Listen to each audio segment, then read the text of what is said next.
انا معايا 5 صبيان ما فيهمش عيل ضافر ابنك. قسما بالله في يومها ابني بقى يتنطط زي المجنون.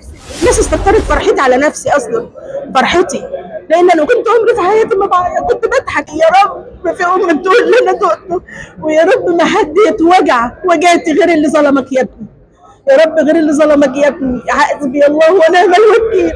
ايوه قالت لي في وشي قسما بالله لتالي، وهو اللي كان بيتصل مالكيش بركه اللي هي يا ماما، اجبري خاطرها يا ماما، ما تكسريش خاطر حد يا ماما، ده اللي ايوه. وانا ما خدتهاش ابنك انت معاكي، انا معايا 5 صبيان ما فيهمش عيل ضافر ابنك. قسما بالله في يومها ابني بقى يتنطط زي المجنون.